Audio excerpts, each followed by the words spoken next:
को इंपोर्ट किया है क्योंकि मेरे एनवायरमेंटल वेरिएबल्स को लोड करने के लिए।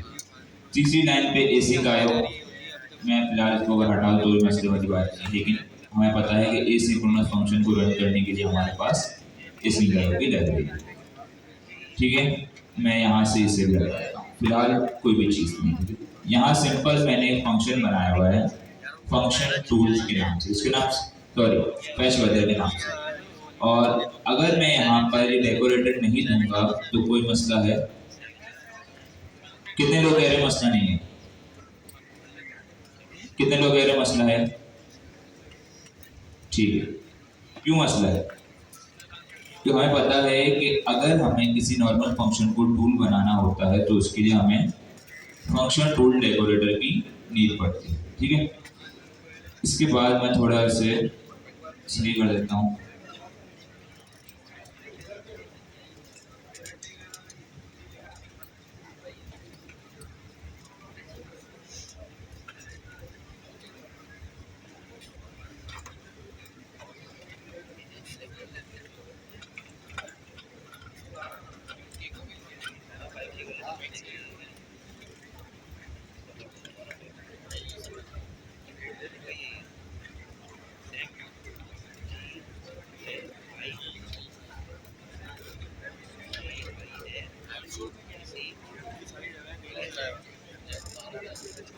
क्लियर है? कोई मसले वाली बात यहाँ पर? ठीक है, मैंने एक नॉर्मल फंक्शन बनाया और इससे मैंने डॉक स्ट्रिंग दी। डॉक स्ट्रिंग देने का फायदा भाई क्या हो गया, थोड़ा एक्टिव हो जाओ। ठीक है, बहुत अच्छे टॉपिक है, बहुत इंपॉर्टेंट टॉपिक है, अब एक्टिव हो जाओ। मुझे ये बताओ टूल के अंदर डॉक स्ट्रिंग देने का क्या फायदा है? क्या करेगा? हमारे पास जो टूल की डिस्क्रिप्शन जाती है बनती है वो किससे बनती है? डॉक स्ट्रिंग से बनती है। क्लियर है? और यहाँ पर चलिए ठीक है,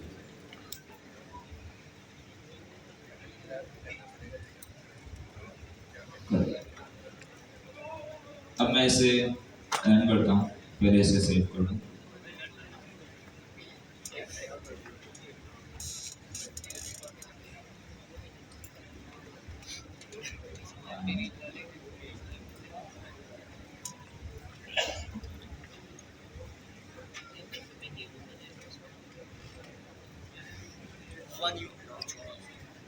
क्या हुआ?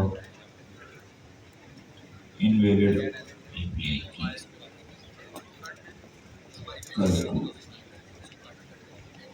सही, ठीक है, इनवैलिड एपीआई की।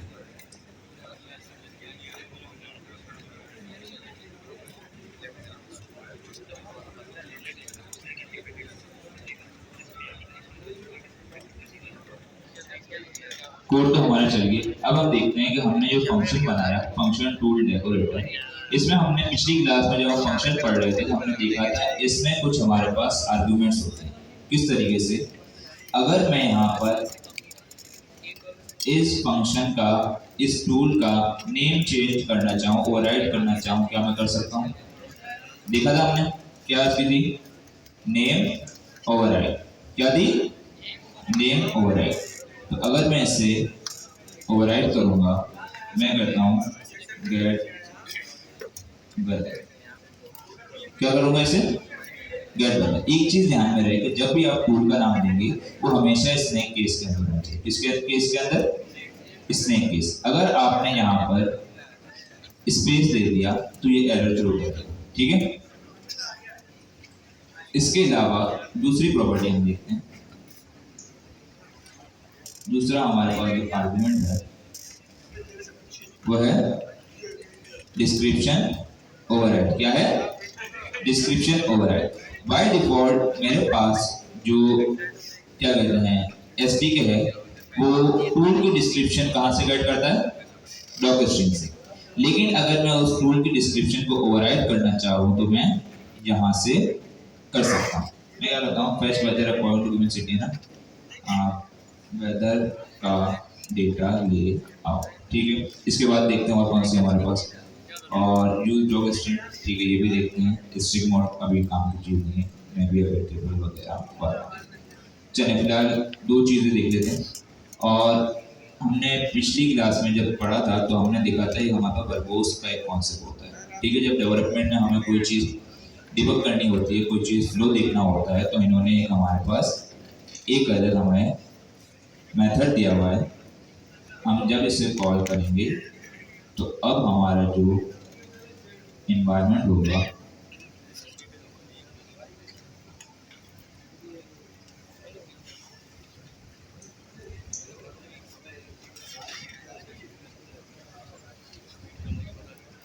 मैंने स्क्रॉल किया, सबसे पहले जब मैंने इसे चलाया तो यहाँ हमारे पास क्या आ रहा है, कंटेंट और रोल। इसके बाद जब टूल्स में जाते हैं हमारे पास, जब हमने देखा टूल बनाया तो इसका नाम क्या था, क्या नाम है फंक्शन का नाम, और हमने इसको ओवरराइड किससे किया था, गेट वेरिएबल। तो अब मेरे जो टूल की डिस्क्रिप्शन है, टूल जो जा रहा है एलियन के पास, उसमें नेम क्या जा रहा है, इसका मतलब ओवरराइड हो गया। क्लियर है। इसके बाद मैंने यहाँ पर डॉट स्ट्रिंग के अंदर डेफिनेशन क्या दे दी, fetch weather according to the given city. मैं यहाँ देखता हूँ क्या, जब मैं नीचे आया और डिस्क्रिप्शन कहाँ गई, पैरामीटर्स प्रॉपर्टी कहाँ गई, डिस्क्रिप्शन ये रहा। डिस्क्रिप्शन क्या है, ओवरराइड हो गई, ठीक है। अब एक और मैंने यहाँ इसे डिस्क्रिप्शन को हटा दिया, ओवरराइड नहीं किया। अब मेरे डिस्क्रिप्शन क्या है,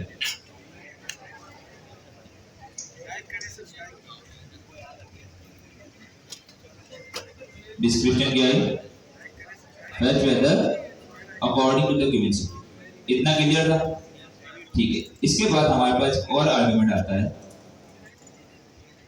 वो है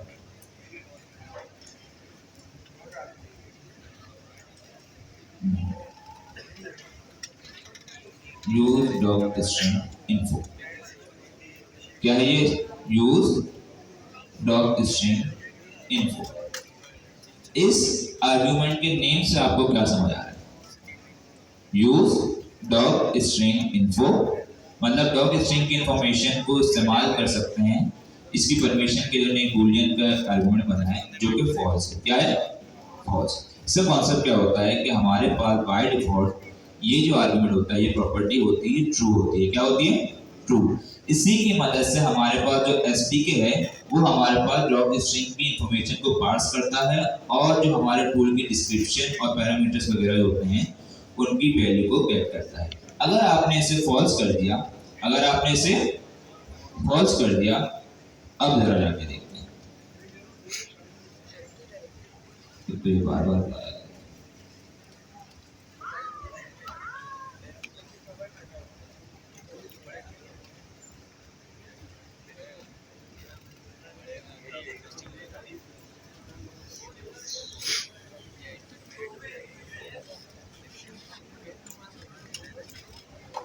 ठीक है, चलाते हैं इसे।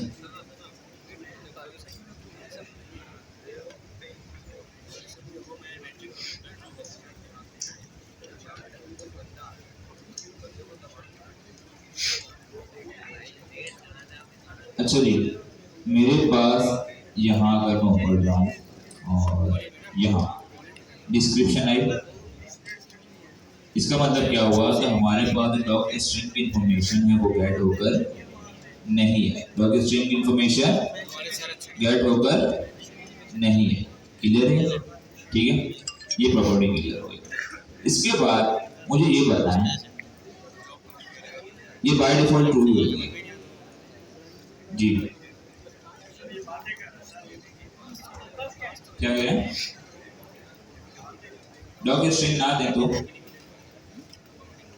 डॉक स्ट्रिंग ना दे तब भी टूल चल जाता है, वो टूल के नेम से गेट कर लेगा। लेकिन एक बात है, एलियन को ये समझें कि एक बंदा है, एक बंदे के पास अगर उसे कोई चीज़ इस्तेमाल करनी होगी, लाइक आपके पास फ़ोन है या लैपटॉप है, आपको जितने ज़्यादा उसके स्पेसिफिकेशन मालूम होंगे, जितनी ज़्यादा इंफॉर्मेशन आपके पास होगी, आप उतना ही उसका फ़ायदा उठा सकते हैं।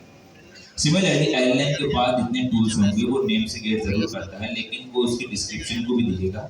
अभी इस केस में हमारे पास एक ही टूल है या दो टूल है, तो वो उसे गेट करेगा। कल को अगर 30 टूल हो, अब हो सकता है उनमें से किसी के नाम सिमिलर जैसे हो, तो वहां पर वो कंफ्यूज हो जाते हैं। इसीलिए हम डॉग स्ट्रिंग देते हैं, वहां पर क्लियर डिफाइन करते हैं कि उस टूल का मकसद क्या है, ठीक है, वरना वो इसके अलावा भी चल जाता है, ठीक है। और अगर हमने देखा कि अगर हमने डॉग स्ट्रिंग से गेट नहीं करना, तो यहाँ पर या तो हम ओवरराइड कर सकते हैं या फिर यहाँ से वैल्यू प्रोवाइड कर सकते हैं। अब अगर ये बताएं मैंने डॉग स्ट्रिंग को फॉल्स किया हुआ है, डॉग स्ट्रिंग को फॉल्स किया हुआ है, लेकिन मैंने यहाँ पर नेम ओवरराइड ट्रू के अंदर डिस्क्रिप्शन प्रोवाइड की गई है, तो क्या वो डिस्क्रिप्शन लेगा या नहीं लेगा?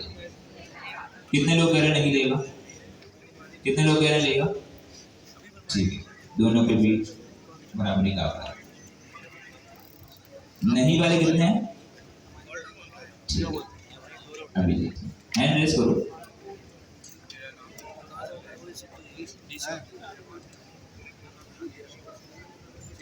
क्या हुआ?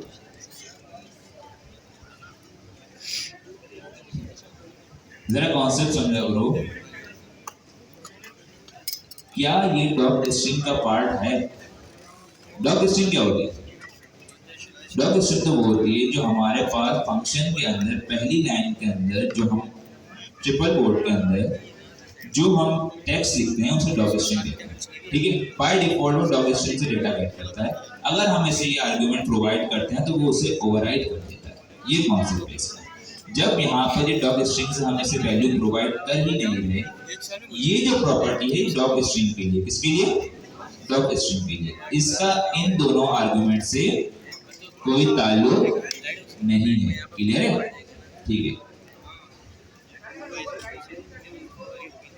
जी। हाँ, तो वो गेट नहीं करेगा अगर हम इस प्रॉपर्टी को फॉल्स कर देंगे, ठीक है। बाय डिफॉल्ट ये जो आर्गुमेंट होता है यूज डॉग स्ट्रिंग इन्फो, ये ट्रू होता है, ठीक है, तभी वो गेट करता है। अगर इसे फॉल्स कर दिया हमने तो वो गेट नहीं करेगा। डिस्कशन बाद में कीजिएगा, आज के लिए बहुत इंपॉर्टेंट है प्लीज। आज बिल्कुल भी मैं लीनियंसी के मूड में नहीं हूँ, ठीक है, वैसे टाइम हमारा अच्छा लग रहा है। इसके बाद हमारे पास आते हैं ऐसे। मुझे एक चीज बताएं, यहाँ फिलहाल मैं एक रिजल्ट को रिटर्न कर पा रहा हूँ। अगर मैं यहाँ पर एक अदद एरर रिटर्न करवा दूं क्या?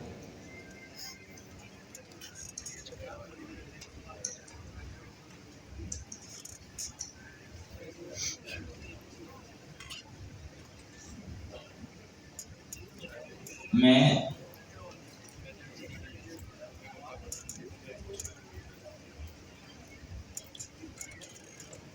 मुझे ये पता है, मेरा एजेंट आया, मैंने एजेंट को क्वेरी दी, उसने टूल कॉल किया, टूल में कुछ एरर है, टूल में कुछ एरर है, टूल कुछ एरर जनरेट कर रहा है। इस सिनेरियो में मेरा जो एजेंट है, मेरा जो एलएम है, मेरा जो फ्लो है, ये ब्रेक होगा या वो सही चल जाएगा? कितने लोग कह रहे हैं एरर थ्रो करेगा, क्योंकि भाई मैंने टूल कॉल किया, टूल के लिए वो तो एरर जनरेट कर रहा है, तो इस सिनेरियो में मेरा फ्लो ब्रेक होना चाहिए, ऐसे ही। कितने लोग कह रहे हैं ये हो जाएगा फ्लो ब्रेक? कितने लोग कह रहे हैं नहीं होगा? कॉन्सेप्ट समझ नहीं है आपको? दोबारा समझा रहा हूँ। मैंने ये कहा मेरे पास एजेंट है, आया ना, ठीक है, उसके पास एक टूल, एक फंक्शन है, उसने उस टूल को कॉल किया, उसने उस टूल को कॉल किया, और टूल कॉल करने पर उस टूल के अंदर कोई बग है, कोई एरर है। क्या है? एरर। सपोज करें अभी मैंने यहाँ पर एक कस्टम एरर जनरेट करवाया हार्ड कोड। कल को आप इस टूल के अंदर कोई एपीआई फेच कर रहे होंगे, डेटाबेस की कोई क्वेरी करवा रहे होंगे, कुछ भी ऐसा काम करवा रहे होंगे और वो काम फेल हो जाए, वो काम फेल हो जाए, इस सिनेरियो में क्या मेरा जो फ्लो है वो ब्रेक होगा और एरर थ्रो करेगा या नहीं करेगा? करेगा, मतलब फ्लो ब्रेक होना चाहिए। ऐसे ही कितने लोग इनसे इनकार कर रहे हैं, जरा वो बताएं। 1 2 3 4, यहाँ से कितने लोग एग्री कर रहे हैं इस बात से? यार हैंड रेस होने चाहिए, ये दुबलापन मेरे सामने नहीं है। ठीक है, या तो हाँ करो या ना करो, या तो बात समझ नहीं आ रही। सिंपल बात है, टूल कॉल किया, टूल के अंदर कोई एरर है, फ्लो ब्रेक होगा या नहीं होगा? कितने लोग कह रहे होगा? कितने लोग कह रहे नहीं होगा? ठीक है, होने वाले जाते हैं, नहीं होने वाले कितने थे जरा हैंड रेज करना। यहाँ से कितने थे? कोई भी नहीं, यहाँ से कोई नहीं अभी।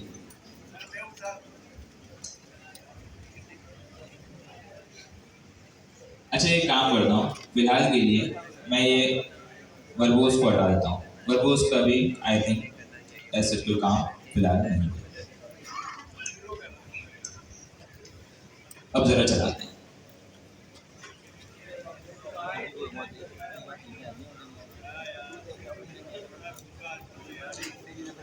एरर आया? आया? आया ना? नहीं आया। फ्लो ब्रेक हुआ? इसने क्या दिया मुझे? क्या है ये? क्या है? रिजल्ट। सब बोलो क्या है? रिजल्ट। रिजल्ट में क्या कह रहा है? I am currently unable to fetch the weather information for currently. You might want to check a weather website or app for most up to date.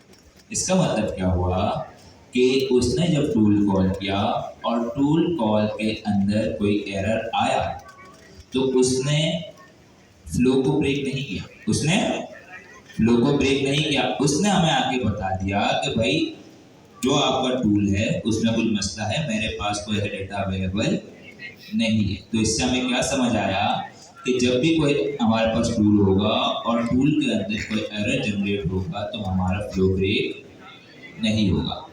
क्यों नहीं होगा? इसका जवाब कोई दे सकता है? जी क्या?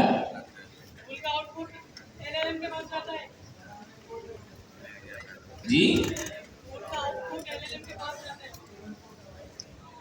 एक्सेप्शन तो मैंने वो तो रेस करने के लिए एरर था, वो तो नहीं।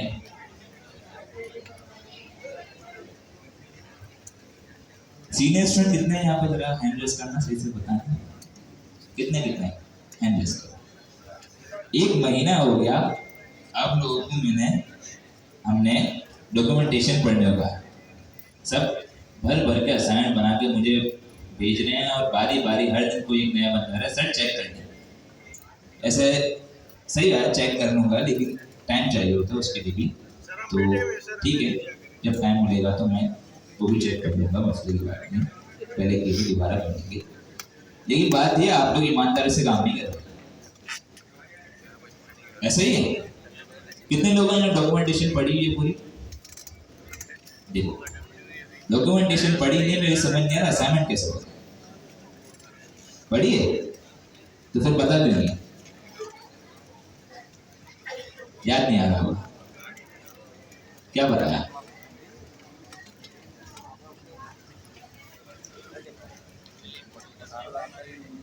अच्छा ऐसा ही है।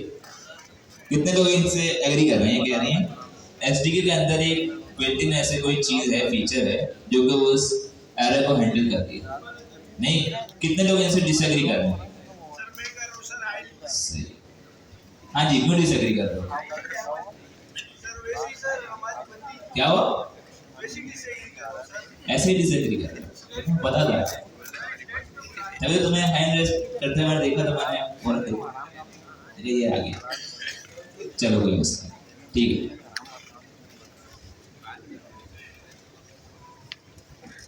सबको नजर आ रहा है? क्या लिखा हुआ है? सब पढ़ो, क्या लिखा हुआ है? Handling errors in function tools. अब ये क्या लिखा हुआ है पढ़ो। When you create a function tool, we have function tool decorator. We have function tool decorator. You can pass a failure error function. क्या पास कर सकते हो? failure error function ये एक आर्ग्यूमेंट है। क्या है? Argument. This is a function that provides an error response to the LLM in case of the tool crashes.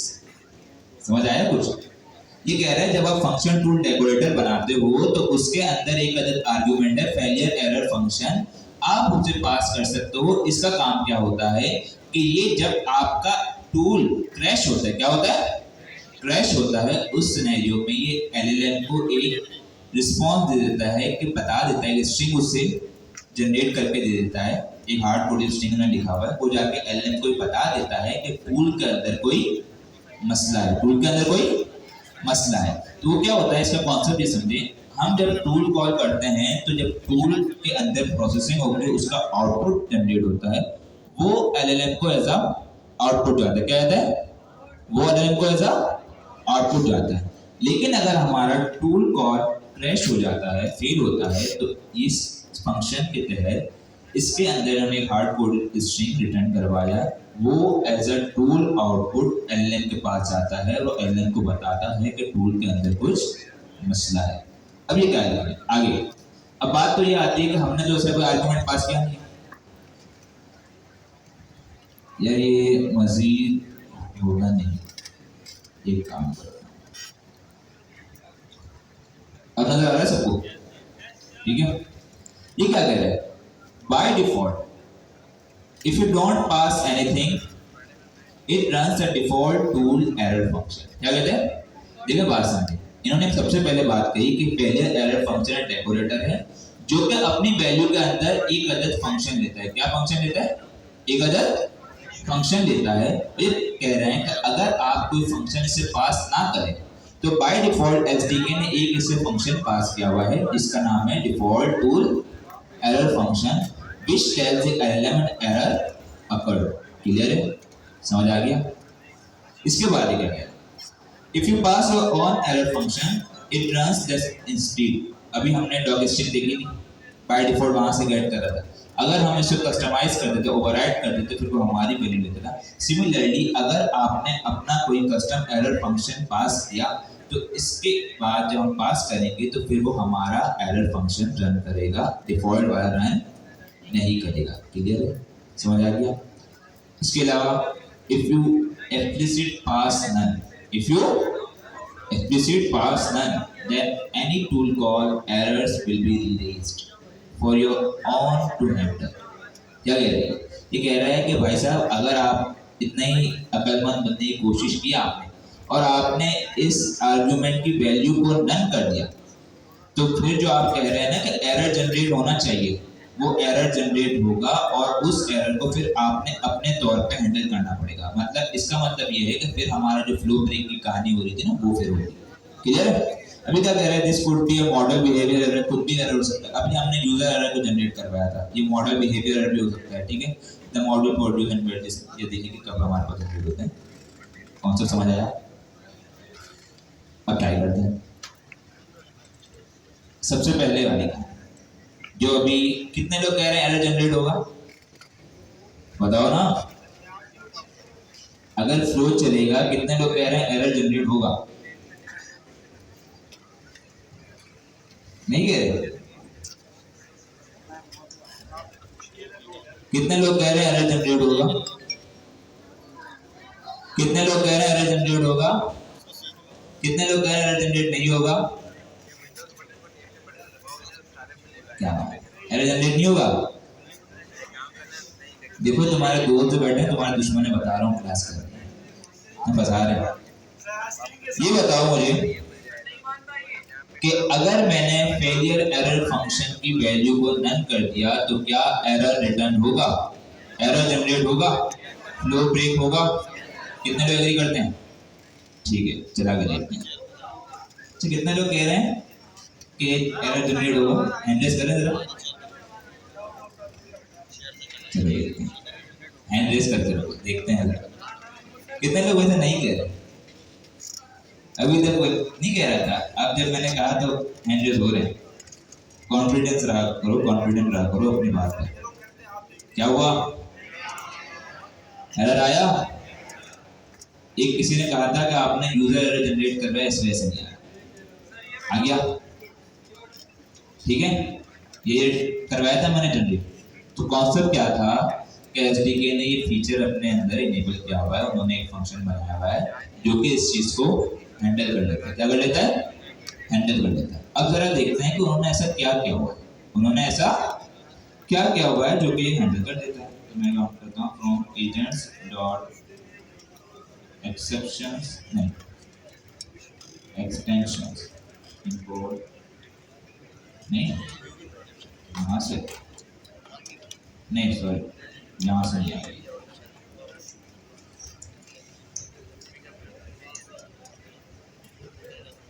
इसमें जरा मैं जाता हूँ या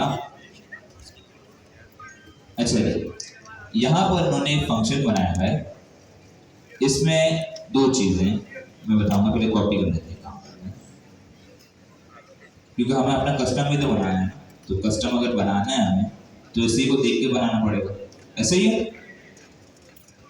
अब चलो भाई रन कॉन्टेक्स्ट रेफर भी कर लेते हैं और कुछ फरमाइश आपकी।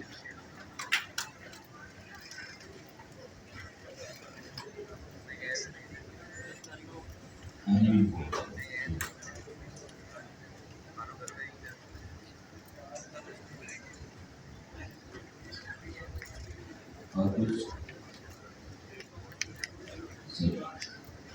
अब देखो यहाँ पर क्या चाहिए। हमने सबसे पहले एक फंक्शन बनाया जिसका नाम क्या है, डिफॉल्ट टूल एरर फंक्शन। सब बोलो क्या है, default tool error function. SDK ने खुद का बनाया हुआ है, एसडीके ने खुद का बनाया हुआ है। सबसे पहले जो इसके अंदर हमारे पास पैरामीटर आता है वो कौन सा आता है, कॉन्टेक्स्ट का। कौन सा आता है, सब बोलो कौन सा, कॉन्टेक्स्ट। हमने कॉन्टेक्स्ट पढ़ा है। कॉन्सेप्ट क्या था कि जब हम रनर के जरिए कॉन्टेक्स्ट पास करते हैं तो आपके जितने भी टूल्स होंगे, जितने भी हैंड ऑफ होंगे, जितने भी इनसे मुंसलिक कोई फंक्शंस होंगे, सबके अंदर आप कॉन्टेक्स्ट को पास कर सकते हैं। क्लियर।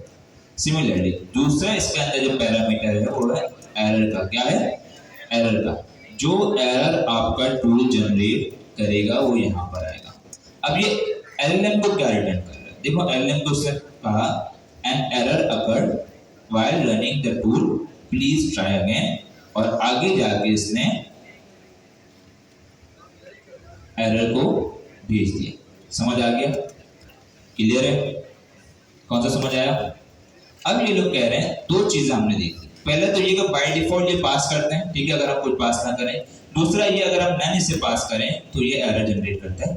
तीसरा ये है कि अगर आप चाहें तो अपना एक अदर कस्टम एरर फंक्शन बना के इस जगह पास कर सकते हैं, इस जगह पास कर सकते हैं। अभी मैंने इनका ही कॉपी पेस्ट किया है, मैं इसको डिफॉल्ट की जगह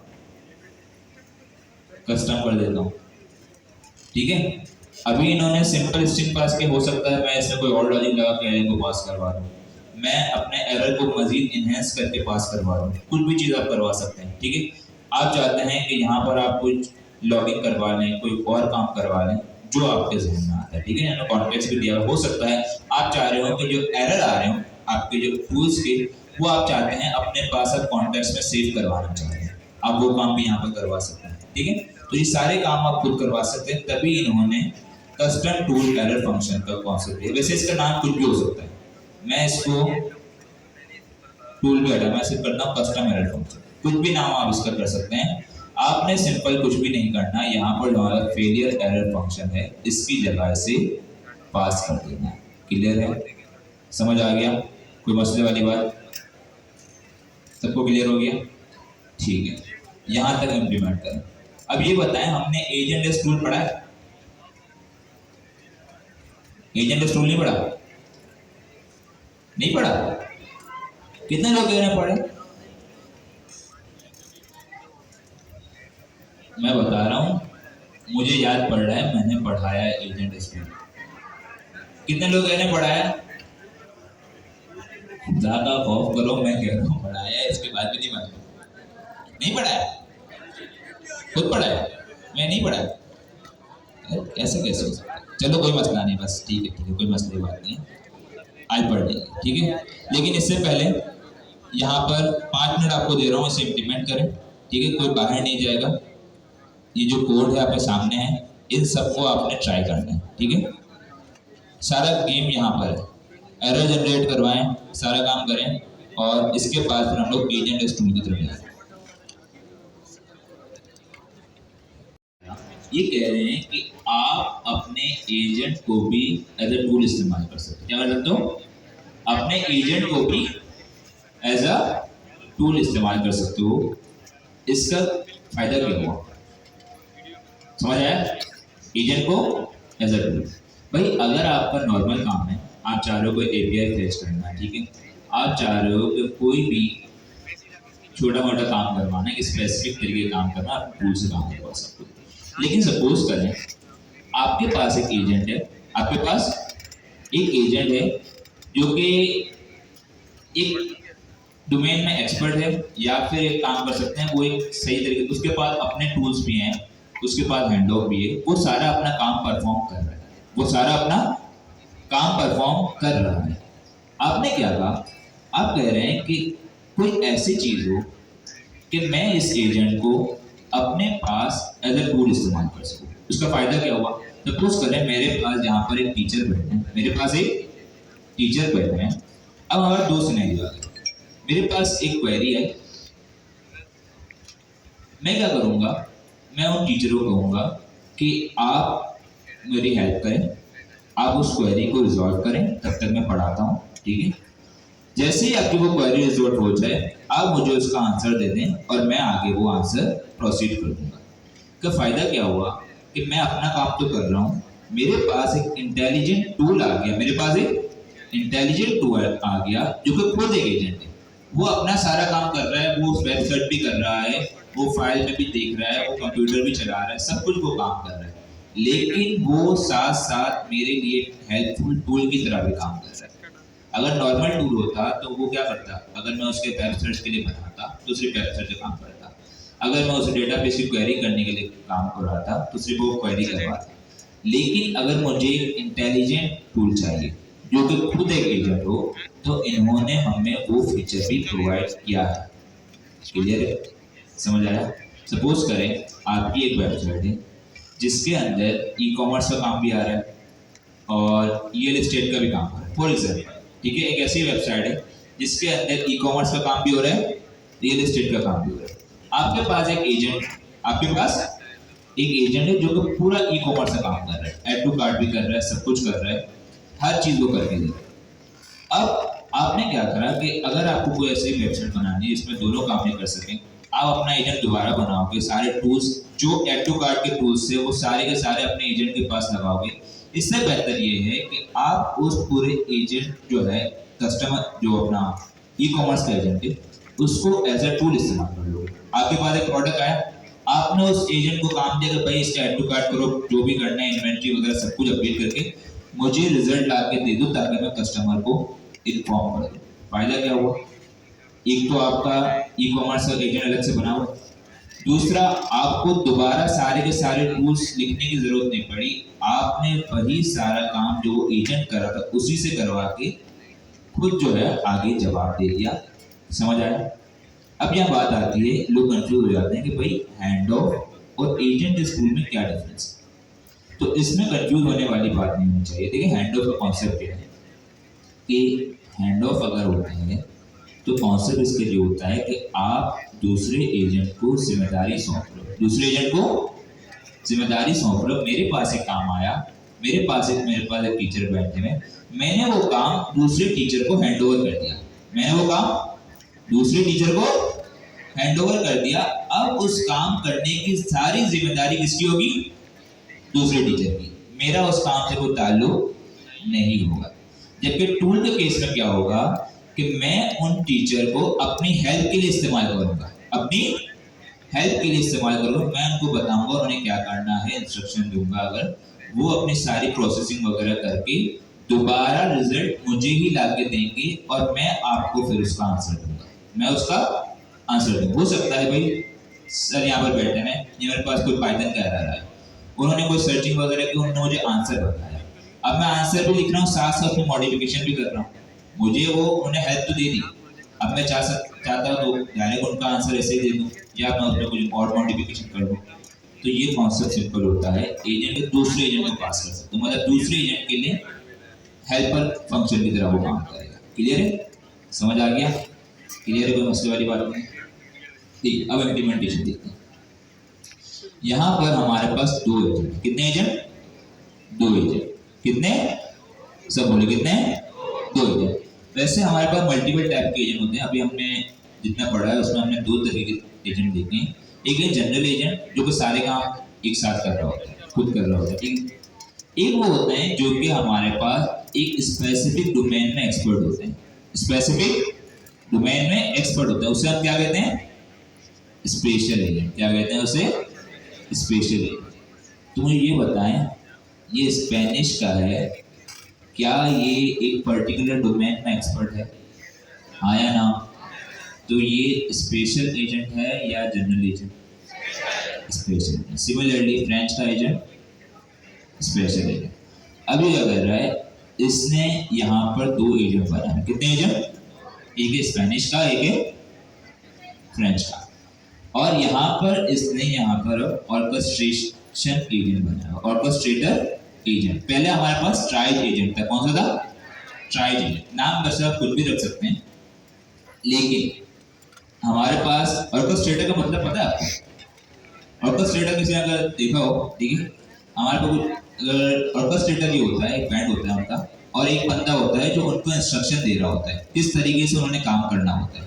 तो वो पूरी टीम को मैनेज कर रहा होता है, पूरी टीम को मैनेज कर रहा होता है। तो ये वही काम है कि ये एजेंट जो है ये हर चीज मैनेज कर रहा होगा, आंसर यही देगा, फ्रंट पे यही होगा, लेकिन ये दूसरे एजेंट्स को एज अ टूल इस्तेमाल कर रहा होगा, उनको ऑर्केस्ट्रेट कर रहा होगा, उनको बता रहा होगा कि उन्होंने क्या काम करना है। क्लियर है जी?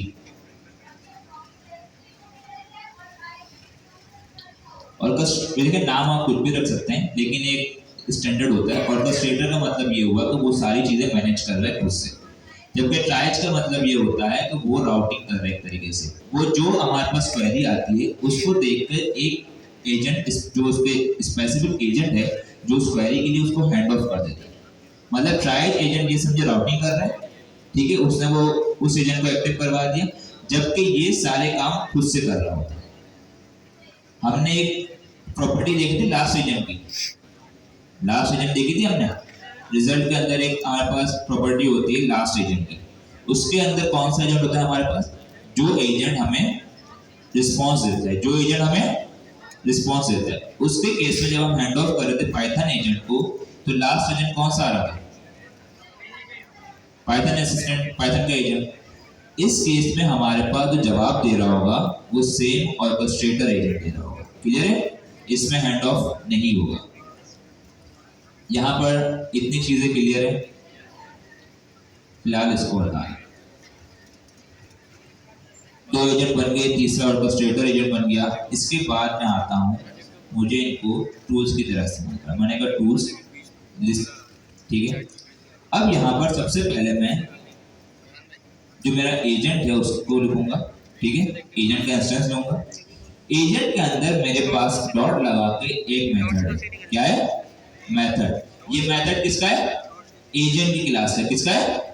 एजेंट की क्लास है, ठीक है। एजेंट जो हम बनाते हैं उसके अंदर एक मेथड है एल्स टूल का, हम उसे कॉल करते हैं तो वो क्या करता है कि उस एजेंट को एज अ टूल बना लेता है। क्या बना लेता है?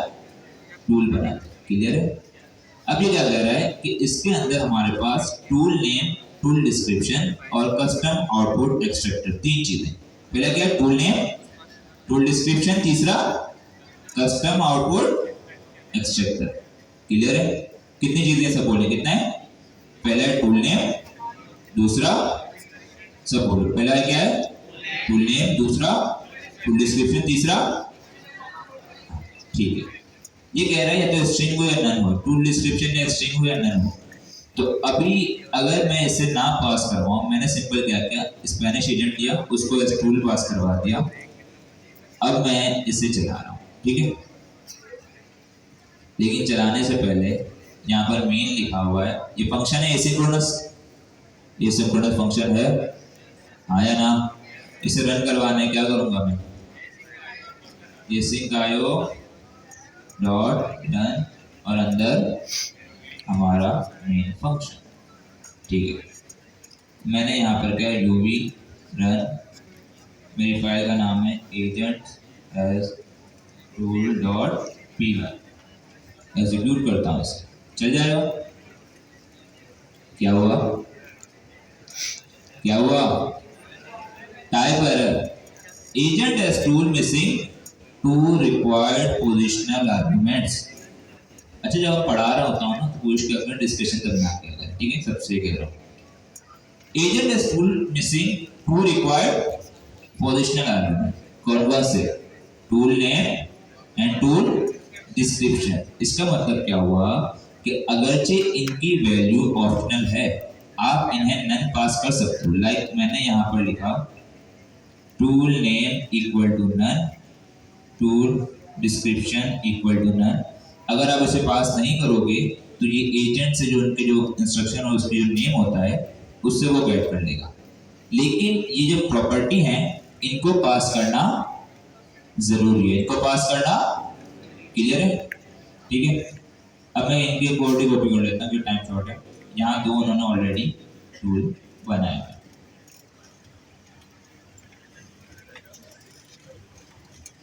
समझ आ गया, कोई मसले वाली बात? ठीक है, सिंपल आपने एजेंट का इंस्टेंस लेना है जो एजेंट यहाँ पर बने हुए। इसके अंदर आपके पास एक मेथड है एज टूल का जिसके अंदर दो प्रॉपर्टी लाजमी होनी चाहिए, टूल नेम और टूल डिस्क्रिप्शन। अब मुझे ये बताएं, ये हमारे पास है translate to Spanish, translate to, क्या मैं इसे इस तरीके से लिख सकता हूं?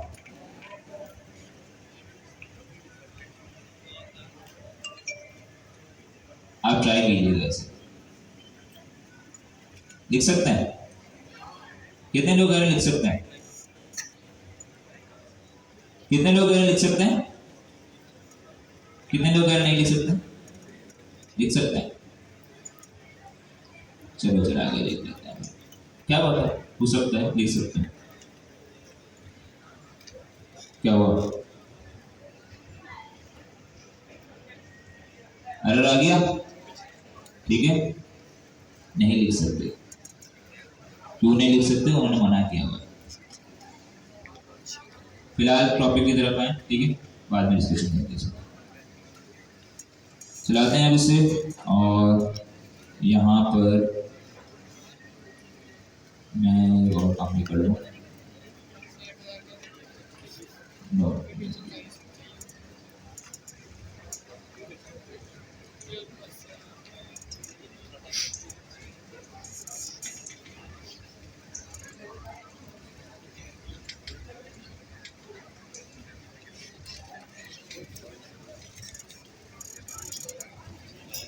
ठीक है जी, ये काम तो हो गया। अब ये क्या कह रहा है, यहाँ पर कह रहा है ऑर्केस्ट्रेटर एजेंट रन किया है। इनपुट क्या है हमारे पास? इनपुट से hello how are you in Spanish, क्या है इन स्पेनिश। जब ये मेरे एजेंट के पास जाएगा, क्या उसके पास स्पेनिश के रिलेटेड कोई टूल है इसको, ठीक है। लेकिन वो भी क्या है, एजेंट है, क्या है, एजेंट। तो अब अगर ये हैंड ऑफ वाला काम हो रहा हो, क्योंकि हमने देखा स्पेशल एजेंट वगैरह बनाते हैं और उसको पास करते हैं हैंड ऑफ में, तो वो हैंड ऑफ कर लेता है। तो जो मेरा लास्ट एजेंट होगा वो स्पेनिश होगा। लेकिन हमने देखा कि जब टूल कॉल होता है तो हमारे पास जो आउटपुट एजेंट होता है जो हमें फैसिलिटेट करता है वो सेम एजेंट होता है। मतलब हमारे केस में हमें जवाब कौन दे रहा होगा? Orchestrator agent. कौन दे रहा होगा? ऑर्केस्ट्रेटर एजेंट, क्योंकि उसके पास टूल्स हैं जिसे वो इस्तेमाल कर सकता है। मैं यहाँ पर लिखता हूँ,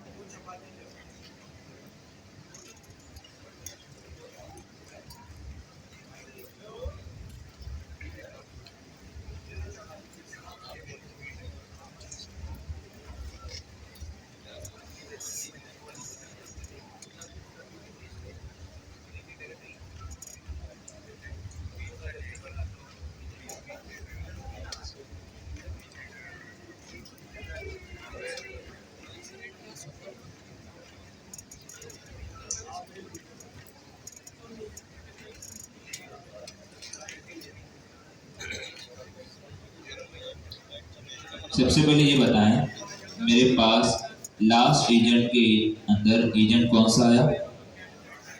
कौन सा एजेंट आया? Orchestrator agent. इसका मतलब वो टूल इस्तेमाल कर रहा है, हैंड ऑफ यहाँ पर नहीं हुआ। अब मेरे पास जवाब क्या आया?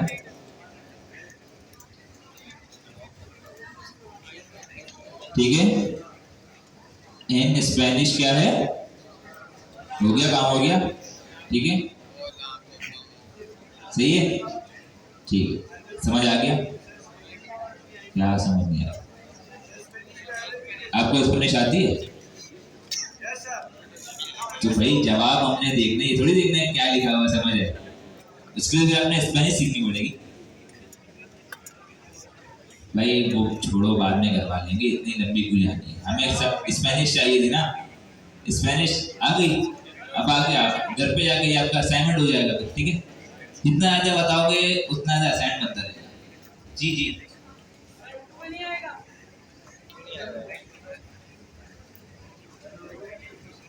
डिपेंड करता है, अभी मैंने आपको बताया ना, हैंड ऑफ अगर आपको करवाना है कोई स्पेशलाइज एजेंट के पास भेजना है तो आप भेज सकते हैं, लेकिन आप चाह रहे हैं नहीं मुझे किसी का भेजना नहीं है, मेरा मेन एजेंट एक बना हुआ है, मैंने उसको इधर टूल इस्तेमाल करना है, डिपेंड करता है आपने क्या इम्प्लीमेंट करना है, ठीक है, क्लियर हो गया? अब आते हैं इसमें एक और मजेदार चीज़ की तरफ, ठीक है, खामोश हो जाओ फिलहाल के लिए, टाइम बहुत शॉर्ट है आज के दिन प्लीज, ठीक है। दो प्रॉपर्टी हमने, दो आर्गुमेंट देख लिए, तीसरा हमारे पास है कस्टम आउटपुट एक्सट्रैक्टर। क्या है ये? Custom output extractor. कितने लोगों ने ये पढ़ा हुआ है? क्या है सीनियर स्टूडेंट? सीनियर स्टूडेंट है सर, आज तो हमारे पीछे ही पढ़े। हाँ जी, क्या है ये?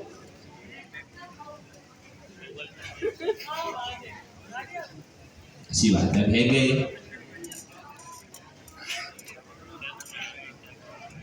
सर, ठीक है ठीक है ठीक है, टेंशन नहीं, माफ किया, छोड़ो।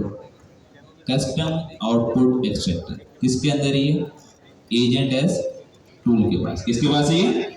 एजेंट एस टूल के पास। ये क्या कह रहा है भाई कि देखो हमारे पास एक तो एक नॉर्मल टूल होता है, क्या होता है? Normal tool. एक हमारे पास एजेंट एस टूल है। अब आप बात ये आती है, एजेंट एस टूल के अंदर हमें जवाब कौन दे रहा होगा? एजेंट। जवाब कौन दे रहा होगा? एजेंट। तो एजेंट जब जवाब देता है उसके पीछे एलएम आ रहा होता है, तो जरूरी नहीं कि एलएम आपको सिंपल शॉर्ट आंसर देते पॉइंट टू पॉइंट। एलएम तो पूरी इतनी बड़ी लंबी कहानी बताता है कभी कभी, ऐसा ही है, ठीक है ना। लेकिन ऐसा हो सकता है कि भाई आप चाह रहे हो कि जो आपके जो एजेंट है टूल के अंदर, जो आपका एजेंट है जो कि टूल की तरह इस्तेमाल हो रहा है, और उसके अंदर जो एलएलएम है वो आपको जवाब देगा, मतलब इस टूल का आउटपुट। आप चाह रहे हो कि ये दोबारा मेरे मेन एजेंट के पास, मतलब इस ऑर्केस्ट्रेटर एजेंट के पास जाने से पहले मैं इसका जो रिजल्ट है, मैं इसका जो रिजल्ट है उसमें कुछ छेड़खानी कर दूं, उसमें कुछ चेंजेस कर दूं।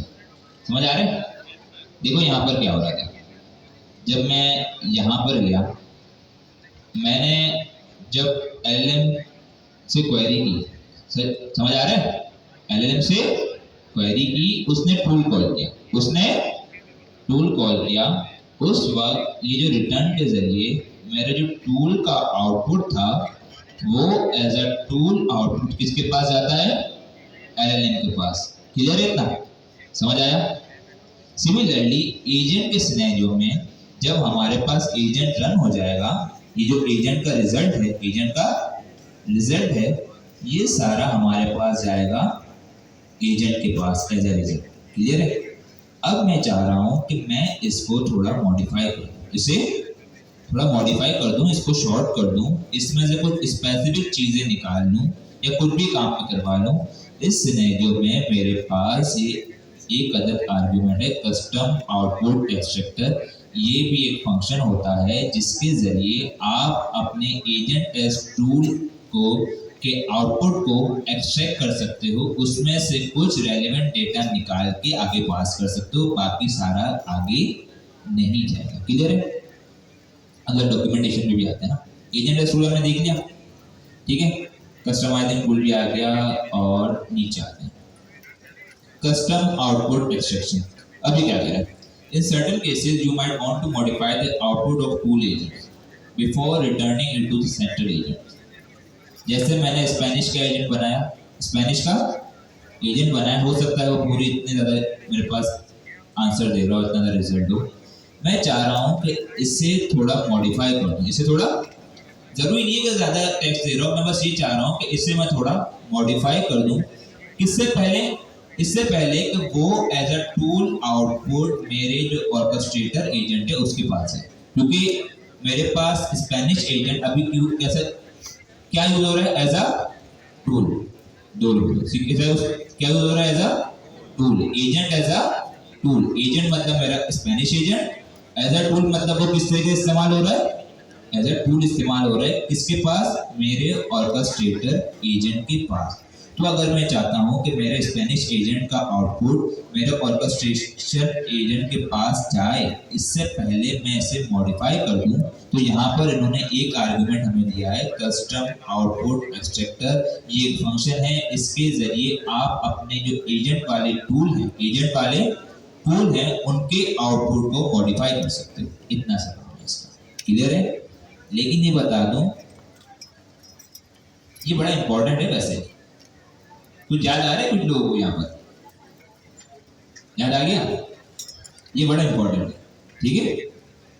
तो देख लेना इसे क्या कह रही है, extract specific piece of information JSON payload from sub agent chat history, convert और रीफॉर्मेट द एजेंट फाइल। आसपास सब कुछ बता रहे भाई कि अगर आप चाह रहे हो कि आपका इतना डेटा आ रहा है उसमें से आपको छोटा डेटा चाहिए, आप वो कर सकते हो सकता है कि आपका जो डेटा आ रहा है वो जेसन में आ रहा है, आपका डेटा एजेंट जेसन में जा रहा है, आप चाह रहे हो उसे सिंपल टेक्स्ट में कन्वर्ट कर दो, उसे सिंपल टेक्स्ट में कन्वर्ट कर दो, मॉडिफिकेशन हो गई। अगर ये कह रहा है कि आपका जो आउटपुट आ रहा है उसमें कोई ऐसी चीजें आपसे वैलिडेट करना चाह रहे हो, वो भी आप इसमें करवा सकते हो। सिंपल कॉन्सेप्ट क्या हुआ, एजेंट इस टूल के अंदर जो हमारे पास एजेंट जो एज अ टूल आउटपुट हमें रिटर्न करता है मेन एजेंट को, मेन एजेंट से जाने से पहले हम इसे मॉडिफाई कर देंगे, ठीक है, क्लियर है। चलाएं इसे, एक अगर उन्होंने फंक्शन डमी दिया हुआ मुझे चलाना है, ठीक है। यहाँ से मैंने इसे कॉपी किया, मैं यहाँ ऊपर गया, मैंने यहाँ पेस्ट कर दिया इसे, ठीक है। सबसे पहले कुछ चीज़ें कह रहा है, देखिए यहाँ पर सबसे पहले ये जो हमारे पास एक्सट्रैक्ट जेसन पेलोड है, एक्सट्रैक्ट जेसन पेलोड है, तो ऐसे इसकी टाइप क्या बता रही है, रन रिजल्ट। क्या बता रही है, रन रिजल्ट। किसी को पता है ये कौन सी टाइप है? चलो एक मिनट पहले हम सारे इंपोर्ट कर लेते हैं। टूल कॉल आउटपुट आइटम, जो हमारे टूल का आउटपुट होता है उसकी टाइप है, क्या है, क्योंकि हमें पता है कि एजेंट इस टूल इस्तेमाल होगा तो जो उसका आउटपुट होगा वो ऐसा टूल पास होगा, ठीक है। लेकिन ये यहाँ पर हमारे पास कुछ और चीज है,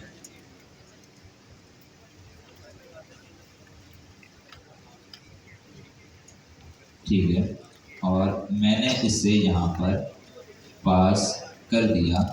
लेकिन इससे पहले मैं यहाँ इसे चलाऊं, मैं पहले इस रिजल्ट को प्रिंट करना हूँ।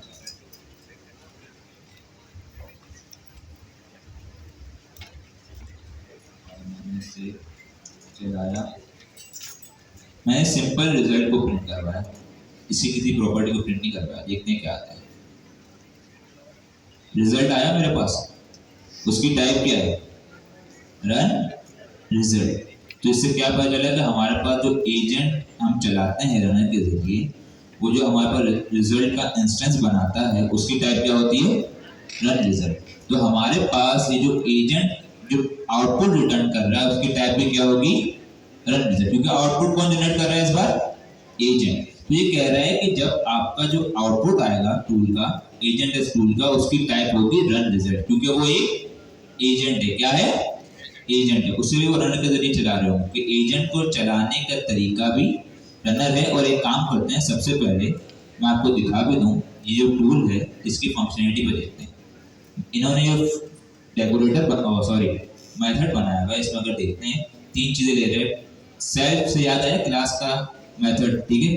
इसके बाद tool name, tool description, custom output extractor size बता रहे हैं, यहाँ पर डॉग स्ट्रिंग आ गई। नीचे देखें इन्होंने क्या किया, अंडरवुड इन्होंने सारा वही काम किया इस मेथड के अंदर। इन्होंने इस एजेंट को फंक्शन टूल के जरिए क्या बना दिया, टूल बना दिया। क्या बना दिया, टूल बना दिया। देखिए नेम ओवरराइड, सारी चीजें जो हमने वहां पढ़ी सारी यहाँ पर इम्प्लीमेंट हो रही है। यहाँ देखिए आप, इन्होंने इस टूल के अंदर उस एजेंट को रन कर दिया, फंक्शन के अंदर एजेंट को रन कर दिया, किसकी मदद से, रनर की मदद से। तो सारा काम वही हो रहा है, बस इन्होंने क्या किया, उस एजेंट को एक अदर टूल के अंदर रन कर दिया और उस टूल को, उस एजेंट के जो रिजल्ट है उसको as a tool output return कर दिया। तो ये सारी लॉजिक उन्होंने बनाई हुई है।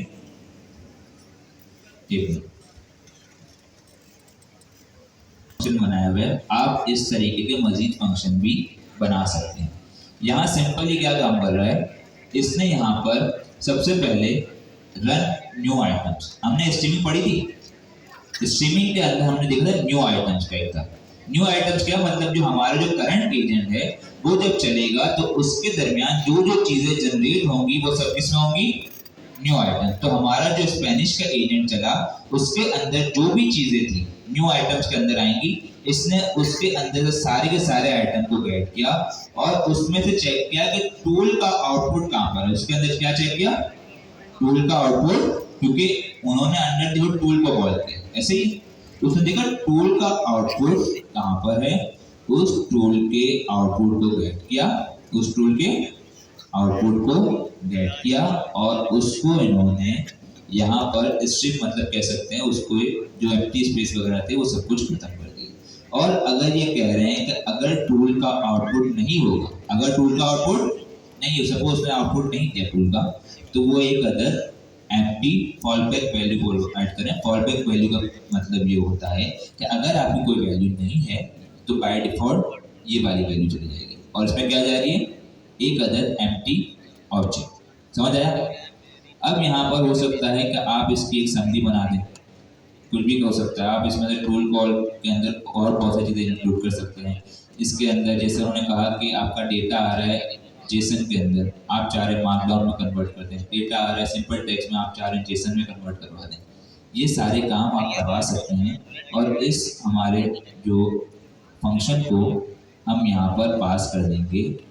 क्लियर है? समझ आया कॉन्सेप्ट इसका? कोई मसला इसमें, किसी को इस पर समझने में इशू हो? सिंपल कॉन्सेप्ट यही है कि हम जब एजेंट इस टूल को इस्तेमाल करते हैं, उसके अंदर जो एजेंट का जो आउटपुट जाता है वो एज अ टूल आउटपुट जाता है हमारे पास मेन एजेंट को।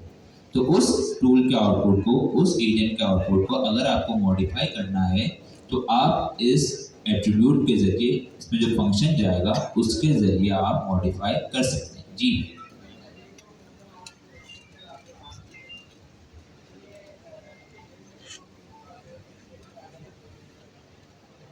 हमारे पास ये एट्रीब्यूट है, जैसे हमारे पास टूल नेम है, सिमिलरली टूल डिस्क्रिप्शन है, इसके अलावा तीसरा एट्रीब्यूट है एजेंट एज टूल। जो हमारे पास जो मेथड है ना, एट्रीब्यूट क्या होता है, ये फंक्शन बनता है, सॉरी एट्रीब्यूट नहीं कहूँगा, आर्ग्यूमेंट कहूँगा, सॉरी, ठीक है। आर्ग्यूमेंट क्या होता है, जब फंक्शन बनता है उसमें कुछ पैरामीटर्स होते हैं। जब उसे कॉल करवाते हैं उस पर जो हम उसमें वैल्यू पास करवाते हैं वो आर्ग्यूमेंट होता है। तो उन्होंने 3 पैरामीटर दिए हुए थे इस फंक्शन में, इस मेथड में, जो कि टूल नेम, टूल डिस्क्रिप्शन, तीसरा कौन सा है, कस्टम आउटपुट एक्सट्रैक्टर। जो चीज़ें उन्होंने हमें प्रोवाइड की हम वही इस्तेमाल करेंगे, इसके अलावा कोई चीज़ इस्तेमाल नहीं करेंगे। जी हाँ, ये वही आउटपुट देगा जो ये एजेंट हमारे पास रिटर्न करेगा। देखो ना, डॉक्यूमेंटेशन पढ़ो ना, ये क्या ये है कि हम एजेंट का नाम पास कर देते हैं, ऐसे ही एजेंट क्या है। दूसरा तरीका हमने देखा था कि अगर हम अपने हैंड ऑफ को थोड़ा कस्टमाइज करना चाह रहे हैं, हम चाहते हैं कि हैंड ऑफ करते वक्त जो हमारे पास हैंड ऑफ जो एजेंट है उसका नाम चेंज कर दें, उसकी डिस्क्रिप्शन चेंज कर दें। हमने देखा था ऑन हैंड ऑफ का हमारे पास एक अलग आर्ग्यूमेंट था, फंक्शन था, याद आ रहा है? कुछ नहीं याद आ रहा? मैं गजनी ऐसे ही थोड़ी बोलता हूँ, क्या कर सकते हैं, यहाँ आकर बजाओ ताकि वीडियो बने, ठीक है। एजेंट, इसके बाद हमारे पास आता है टूल नेम। मैं इसको दोबारा से क्लास में करवाऊंगा नहीं, मैं सिर्फ आपको ओवरव्यू दे रहा हूँ क्या क्या हमने पढ़ा था। हमने देखा था सबसे पहले हैंड ऑफ का कॉन्सेप्ट हमने देख लिया। टूल और हैंड ऑफ के दरमियान क्या डिफरेंस था, टूल जो है आपकी हेल्प के लिए होता है एजेंट की, ठीक है, दोबारा एजेंट के पास ही आ जाता है वो जो अथॉरिटी होती है। जबकि हैंड ऑफ के अंदर क्या होता है, हमारे पास रिस्पॉन्सिबिलिटी ट्रांसफर हो जाती है। क्लियर है? इसके बाद हमने देखा था कि हम एक सिंपल हैंड ऑफ होता है, उसमें हम एक एजेंट बनाते हैं और जो हमारे पास मेन एजेंट होता है, राइट एजेंट जिसे हम कहते हैं, उसके पास एक अदद पैरामीटर है हैंड ऑफ का, और उसमें हमने मल्टीपल हम हैंड ऑफ पास कर सकते हैं। पहला तरीका है सिंपल, कि हम सिंपल एजेंट का इंस्टेंस या उसका नाम पास करते हैं। क्लियर है? सिंपल जैसे हम टूल का नाम पास कर रहे थे।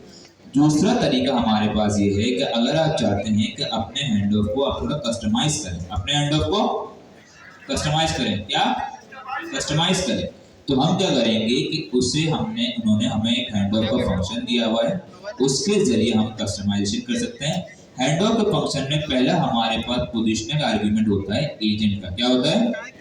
एजेंट का। मैंने बात की पोजिशनल आर्ग्यूमेंट। पोजिशनल आर्ग्यूमेंट क्या होता है? चाहे आप उसकी प्रॉपर्टी दें चाहे ना दें, चाहे प्रॉपर्टी दें चाहे ना दें, क्या लिखा हुआ है? एजेंट। लेकिन ये बताएं, आपको कैसे मालूम कि ये पोजिशनल आर्गुमेंट है?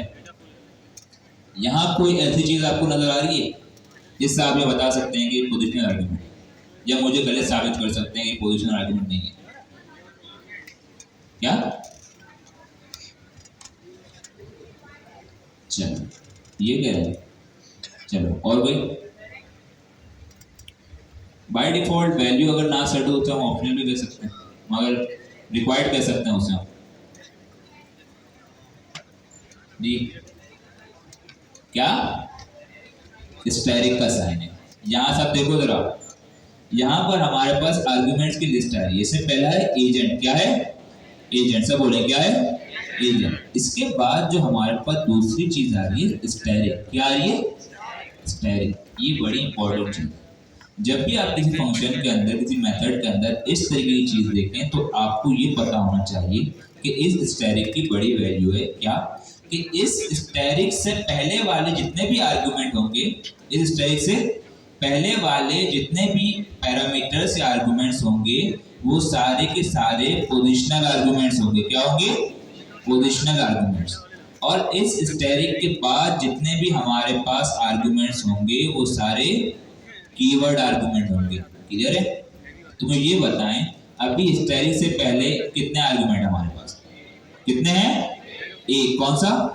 एजेंट। तो जो हमने अभी देखा था कि एजेंट की जगह ये लोग इस तरीके से agent equal to refund agent की बजाय यहाँ पर सिर्फ रिफंड एजेंट लिख रहे थे, तो वो इसी वजह से चल रहा था क्योंकि ये पोजिशनल आर्गुमेंट है। क्लियर है? मैंने कहा पहली चीज है एजेंट, जो कि रिक्वायर्ड है। क्या है? रिक्वायर्ड। क्योंकि रिक्वायर्ड आपको पता होना चाहिए हैंड ऑफ किसको करें। दूसरी चीज tool name override. Tool name override अभी हमने पढ़ा। क्लियर है? बाय डिफॉल्ट क्या कहते हैं कि अगर आप इसे बाय डिफॉल्ट जो हमारे पास जो होता है वो टूल नेम, इन्होंने फंक्शन बनाया हुआ है विच रिजॉल्व टू, इस तरीके से कुछ करता है। वो क्या करता है? हमारे पास सिंपल, हमारे पास जो एजेंट का नाम होता है, एजेंट का नाम होता है, उससे पहले दो टेक्स्ट ऐड करता है, दो वर्ड ऐड करता है। वो क्या है? Transfer to. तो अभी मेरे पास जो नाम है रिफंड एजेंट। क्या है?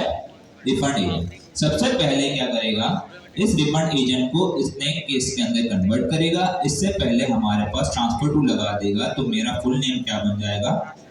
Transfer to refund agent. दूसरी बात, tool description override. Override the default tool description from hand off dot default tool description. इन्होंने एक डिफॉल्ट टूल डिस्क्रिप्शन लिखी हुई होती है हैंड ऑफ के केस में। उसमें सिंपल यही लिखा हुआ होता है, अगर इसे देखें हार्ड कोडेड टेक्स्ट होता है, उसमें लिखा हुआ होता है कि इस एजेंट को आप हैंड ऑफ कर दो ताकि वो उसे बताए। अगर आप उसको ओवरराइड करना चाह रहे हैं तो ओवरराइड कर सकते हैं। तीसरी चीज, ये चीज याद है रजनियों? ऑन हैंड ऑफ याद आया? बहुत डिटेल में हमने पढ़ा था। याद आया?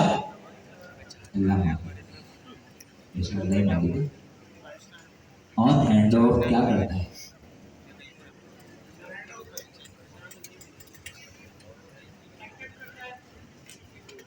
अगर मुझसे सर अमीन ने ये पूछा कि आपके स्टूडेंट एग्जाम के लिए तैयार है, मैं क्या जवाब दूं?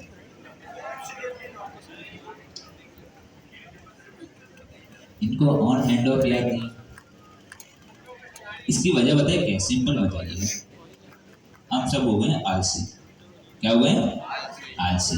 ठीक है, हम घर पर जाके प्रैक्टिस नहीं कर रहे, और हम ये समझ रहे हैं कि एसडी के तो हमारे बहुत ही अच्छे जानने वाले ने बनाई है। ठीक है, तो वो तो हमें खुद ब खुद आ जाएगी। ठीक है, ये जब हम काम करेंगे तो आ ही जाएगी। मैं बता रहा हूँ, अपना वक्त ज़ाया कर रहा हूँ।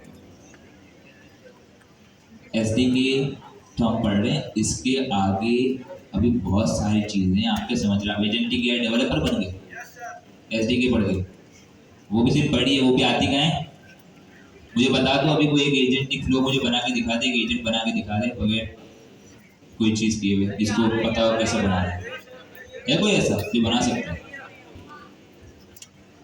तो ये ऑन हैंड ऑफ क्या करता है ये आदमी? क्या कर रहा है? तो बोलो ना।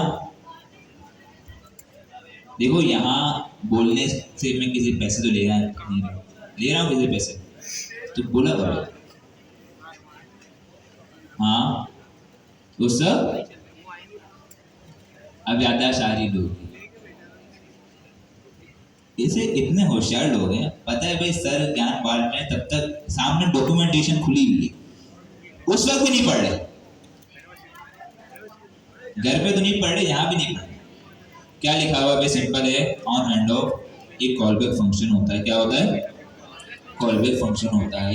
ये जब एग्जीक्यूट होता है, ये बड़ी इंपॉर्टेंट चीज़ है, दोबारा बता रहा हूँ भाई, देख लो इसे। ऑन हैंड ऑफ एक अदद कॉलबैक फंक्शन होता है, इसके अंदर ये जब एग्जीक्यूट होता है, जब आपका हैंड ऑफ अकर होता है, जब आपका हैंड ऑफ अकर होता है। यहाँ इन्होंने एग्जाम्पल भी बताई भी, मैं एक काम करता हूँ, सिंपल एक अदद यहीं से। अकर का मतलब ये है कि जब हैंड ऑफ आपका एग्जीक्यूट होता है, ठीक है, जब हैंड ऑफ आपका अकर को क्या बोलेंगे उर्दू में, क्या बोलेंगे इसे? क्या हो जाना? ठीक है यार, हमारे यार तो भी ना उर्दू अच्छी नहीं इंग्लिश। वाकई इंग्लिश की अभी भी चीज़ें बताऊंगी, उर्दू वाकई यार दिन ब दिन चीज़ें बोलते ही जा रहे हैं। हो जाए, ठीक है ठीक है ठीक है ठीक है ठीक है ठीक है ठीक है, सही, मुझे मालूम हो गया। यहाँ पर मैंने एक अदद फंक्शन बनाया, मेरे पास एक अदद आर्गुमेंट है ऑन हैंड ऑफ। क्या है? सब याद रखिए, क्या है? On hand of. मैंने इसके अंदर यहाँ पर ऑन हैंड ऑफ फंक्शन पास कर दिया। इसका काम क्या होगा? जैसे ही मेरा ये हैंड ऑफ अकर होगा, जैसे ही मेरा ये हैंड ऑफ अकर होगा, मतलब जैसे ही मेरा ट्राइज एजेंट मेरे रिफंड एजेंट को हैंड ऑफ करेगा, ये फंक्शन खुद ब खुद चल जाएगा, ट्रिगर हो जाएगा। इसका काम इतना ही है। क्लियर है? समझ आया? ठीक है यार,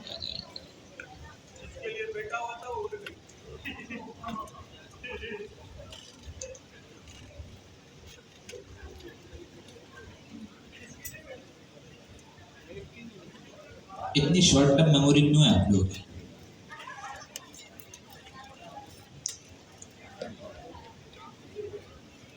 कहा जाता है कम बोलने से भी,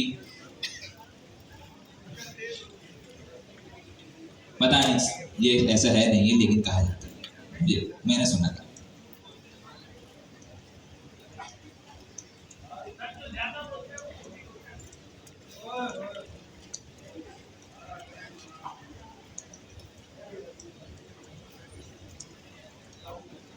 ठीक है, यहाँ पर आप दोबारा आएंगे।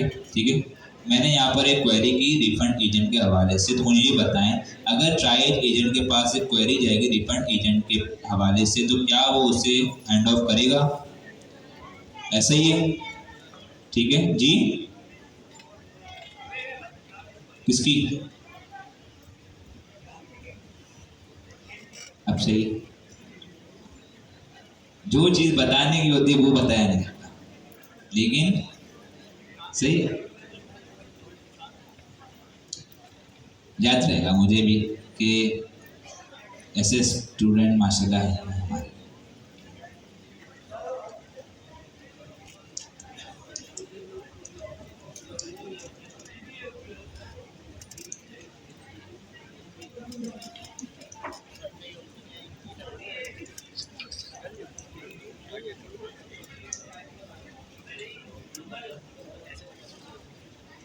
ऑन एंड ऑफ समझ आ गया ना? दोबारा एक बार देख लेते क्या कर रही है। ऑन हैंड ऑफ क्या है? ये कह रहा है ऑन हैंड ऑफ के अंदर एक कॉल बैक फंक्शन होता है और ये जब एग्जीक्यूट होता है जब आपका हैंड ऑफ इन्वोक होता है। इसका मतलब ये है कि जब आपका ट्राई एजेंट आपके जो मेन एजेंट जिसमें आपने ऑन हैंड ऑफ का एट्रीब्यूट लगाया आर्ग्यूमेंट लगाया होगा उस एजेंट को हैंड ऑफ करेगा, तब ये आपका जो फंक्शन है वो एग्जीक्यूट हो जाएगा। इतना क्लियर हुआ? जैसे ही मेरा ट्राइड एजेंट मेरे रिफंड एजेंट को हैंड ऑफ करेगा, ये ऑन हैंड ऑफ का फंक्शन एग्जीक्यूट हो जाएगा। इतना क्लियर है? आया ना? आया ना? सब बताओ, क्लियर है? ठीक है। इसके बाद क्या कह रहा है? This is useful for things like reading of some data fetching as soon as you know a hand off is being invoked. कह रहा है कि भाई कुछ आप ये चाह रहे हो कि जब आपका हैंड ऑफ हो उस वक्त आप चाह रहे हैं कोई डेटा को फैच कर सके, उस वक्त कोई डेटा को फैच कर सकें, तो ये तब भी आपको काम आ सकता है।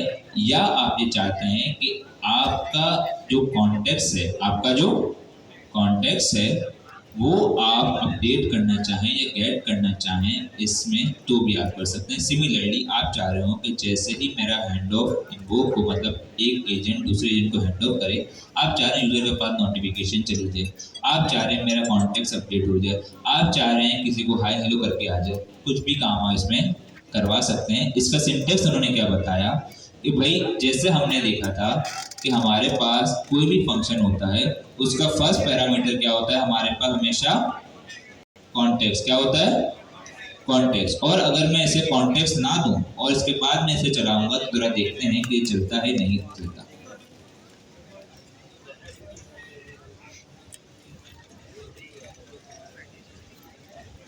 अब जरा देखते हैं क्या होता है। अब देखिए मेरे पास एक एरर आया, वो क्या कह रहा है? On hand off must hand off, सब बोले क्या है? On hand off must take work argument. क्यों? क्योंकि ये कह रहा है जब आपका हैंड ऑफ फंक्शन आप बनाओगे उसकी एक रिक्वायरमेंट है, वो ये है कि उसके अंदर जो आप कॉन्टेक्स्ट है उसका पैरामीटर जरूर होना चाहिए। हमने कॉन्टेक्स्ट पढ़ा हुआ है, कॉन्टेक्स्ट की टाइप क्या होती है?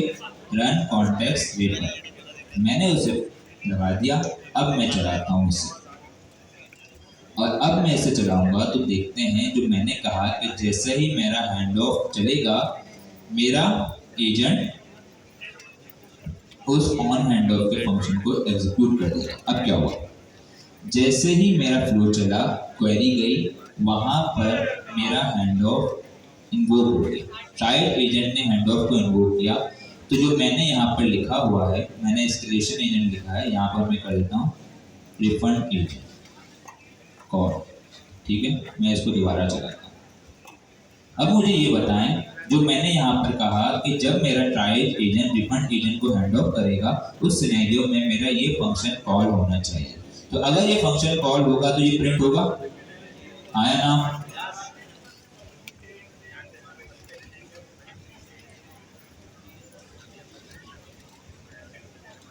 प्रिंट हो गया होगा, इसका मतलब चल गया। ये क्लियर है? इतना क्लियर है?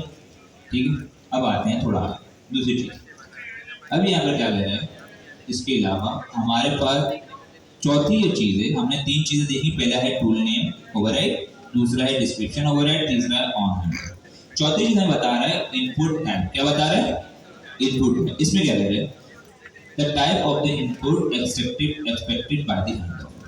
हमने यहाँ पर एक चीज़ पढ़ी थी कि जब हम हैंड ऑफ करवा रहे हैं उस वक्त हमको डेटा फैचिंग करवाना चाहिए। उस वक्त डेटा फैचिंग करवा रहे हैं एलएलएम की मदद से कि भाई जो आपका हैंड ऑफ हो रहा है इसका रीज़न क्या है। हम ये पूछ सकते हैं कि समरी पूछ सकते हैं, कुछ भी चीज़। मतलब आप ये चाह रहे हैं कि जब मेरा हैंड ऑफ इन्वोक हो उस दौरान मेरा एलएलएम, मेरी जो क्वेरी है वहाँ से कुछ एडिशनल डेटा मुझे प्रोवाइड कर दे हैंड ऑफ के अंदर, वहाँ से कुछ एडिशनल डेटा मुझे प्रोवाइड कर दे हैंड ऑफ के पास।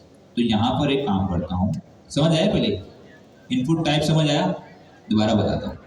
देखें, खामोश हो जाओ, समझ आएगा ना कि थोड़ी देर खामोश होने लगती है, अब आवाज़ नहीं होगी। यहाँ पर ऑन हैंड ऑफ के अंदर हमने पहली चीज़ देखी कॉन्टेक्स्ट। ठीक है। दूसरी चीज़ कह रहा है हमारे पास एक है इनपुट टाइप। क्या है? Input type.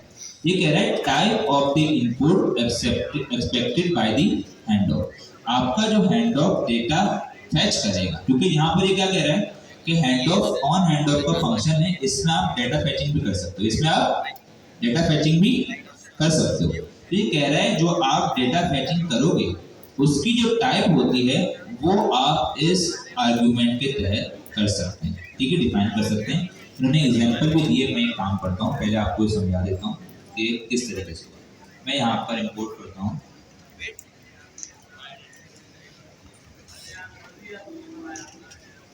यहाँ पर मैं हमने स्ट्रक्चर आउटपुट देखा था, आया ना, उसमें क्या हो रहा था, हमारे पास जो आउटपुट आ रहा था हमने उसकी टाइप डिफाइन की थी, ऐसा ही है, ठीक है। सिमिलरली हमने देखा कि हैंड ऑफ के अंदर हम कुछ डेटा जनरेट फैच करवा सकते हैं, हैंड ऑफ के अंदर कुछ डेटा फैच करवा सकते हैं। तो यही कह रहा है कि आप जो डेटा फैच करवाओगे उसकी एक अलग टाइप आपको डिफाइन करनी है, उसकी एक अलग टाइप डिफाइन के बाद मैं वही काम करता हूँ, ठीक है। मैंने कहा refund data, refund data simple करता हूँ, ठीक है। इसको मैं इनहेरिट कर रहा हूँ बेस मॉडल से। मैंने आपको बताया था कि भाई क्लास ये स्ट्रक्चर टाइप बनाने के दो तीन तरीके हैं। आप टाइपिक से बना सकते हो, आप डेटा क्लास से बना सकते हो, या आप पाइडेंटिक से बना सकते हो। फायदे हमने देखे थे, पाइडेंटिक में मजीद वैलिडेशन आप कर सकते हो। सिंपल मैं यहाँ पे बना रहा हूँ और मैं काम करता हूँ, यहाँ पर एक अदर मैं प्रॉपर्टी लिखता हूँ रीजन, ठीक है। मैंने क्लास बने, स्ट्रक्चर बनाया, उसमें क्या कहा कि जो अब आपका हैंड ऑफ जो डेटा फैच करेगा, आपका हैंड ऑफ जो डेटा फैच करेगा उसकी टाइप क्या होगी, रिफंड डेटा, जिसके अंदर एक अदर प्रॉपर्टी होगी रीजन की। क्लियर है, समझ आया। मैंने क्या किया, यहाँ पर ऑन हैंड ऑफ के अंदर वैसे इसके नीचे मैंने कहा इनपुट टाइप, इनपुट टाइप मैंने यहाँ पर पास कर दिया, क्या था मेरा, रिफंड डेटा। तो अब क्या होगा, जो मेरा हैंड ऑफ में कह रहा हूँ डेटा फैच करेगा उसकी टाइप क्या होगी, रिफंड डेटा। क्लियर हुआ, हमने स्ट्रक्चर आउटपुट देखा। सिमिलरली यहाँ पर हैंड ऑफ के पास हमने देखा कि ऑन हैंड ऑफ का फंक्शन है। क्लियर, देखो बात को जरा समझा कर, ऑन हैंड ऑफ का फंक्शन है जिसके अंदर हम डेटा फैचिंग भी करवा सकते हैं। अब ये कह रहा है कि जो आप डेटा फैचिंग करवाएंगे उसकी टाइप आपने यहाँ पर डिफाइन करनी होती है इनपुट टाइप में।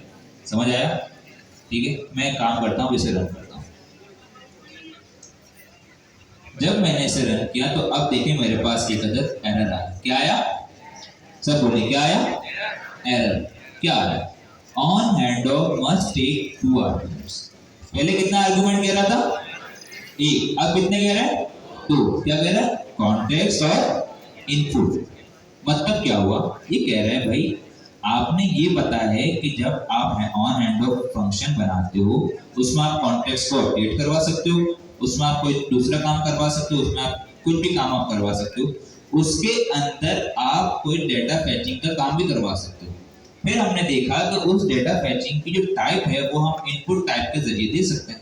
इतना क्लियर है।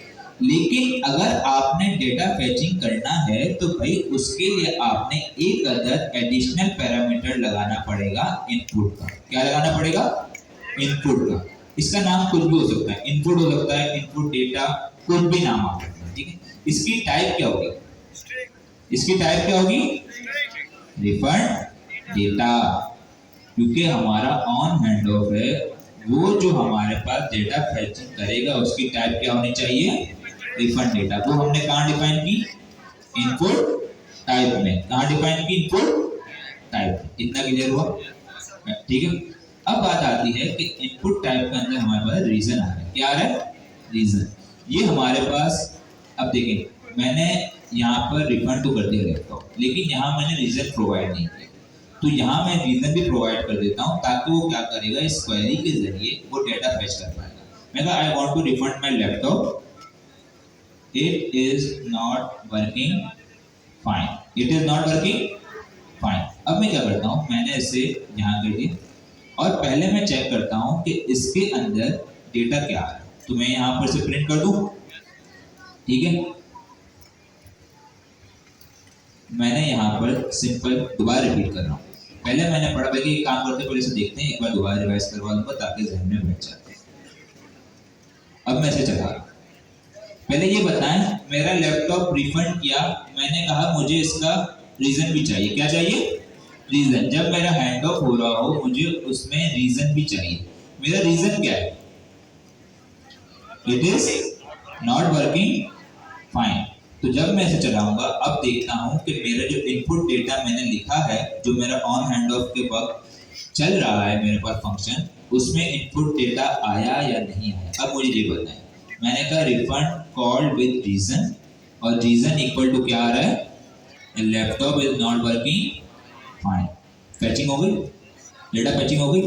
अब मैं दोबारा बता रहा हूँ क्या हुआ। सबसे पहले हमने पढ़ा कि हमारे पास एक आदत है ऑन हैंड ऑफ का फंक्शन। क्या है? ऑन हैंड ऑफ का आर्गुमेंट जिसके अंदर पास होता है फंक्शन। ये फंक्शन जब चलता है जब आपका एजेंट हैंड ऑफ करता है, जब आपका एजेंट हैंड ऑफ करता है। इतना क्लियर है?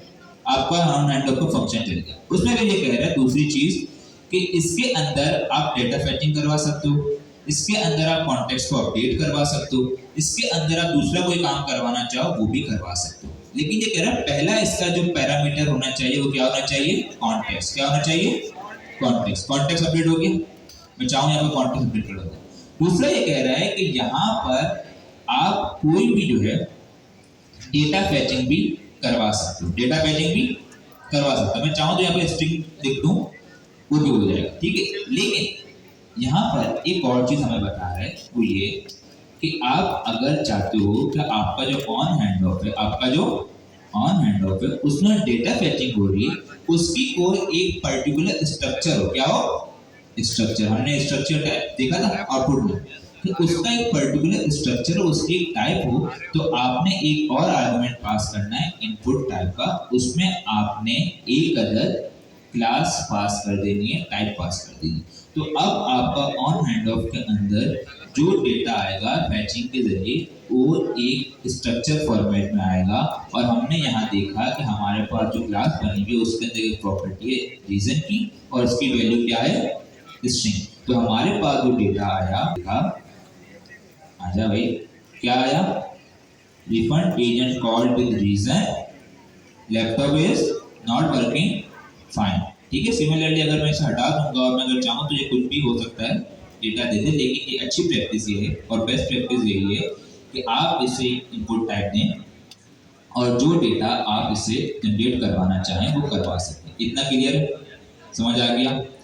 अब आपका एक असाइनमेंट यहाँ पर मैंने यहाँ पर दो चीज़ें दी, दो चीज़ें बताई। एक ये है कि कॉन्टेक्स्ट को अपडेट कर सकता है, क्लियर है। दूसरा ये डेटा फैचिंग कर सकता है, क्लियर है। तीसरा बहुत सारे काम भी करवा सकता है, नोटिफिकेशन भेजनी है, कुछ भी काम करवा सकता है। ऐसा हो सकता है कि मैंने यहाँ पर जो डेटा फैचिंग के जरिए डेटा प्रोवाइड किया है मैं इसे इस कॉन्टेक्स्ट के अंदर अपडेट करवा दूँ। क्या ऐसा मुमकिन है? यह आपका असाइनमेंट है। आपने घर जाके करना है कि ये जो डेटा आपके पास आ रहा है आपने इसे इस कॉन्टेक्स्ट के अंदर अपेंड करवा देना है, कॉन्टेक्स्ट में सेव करवा देना है, फिर देखेगा ये होता है या नहीं होता। ठीक है। इसके अलावा ये क्लियर हो गया। अब आखिरी हमारे पास आर्गुमेंट है, आखिरी आर्गुमेंट है इनपुट फिल्टर का। इनपुट फिल्टर हैंड ऑफ जो हम कर रहे हैं ना उसका अब तक का सबसे मैं कह सकता हूँ पावरफुल फीचर है। क्या है? पावरफुल फीचर है इनपुट फिल्टर। इसका कॉन्सेप्ट जो है ना वो थोड़ा सेम है जो अभी हमने कुछ देर पहले पढ़ा कस्टम आउटपुट एक्सट्रैक्टर से। दोनों काम अलग अलग है लेकिन कॉन्सेप्ट ये है मॉडिफिकेशन। क्या है? सब बोले क्या है? मॉडिफिकेशन। इनपुट फिल्टर से आपको क्या समझ आ रहा है? फिल्ट्रेशन करना। क्या? फिल्ट्रेशन करना। जरा पढ़ते भी क्या कह रहे हैं।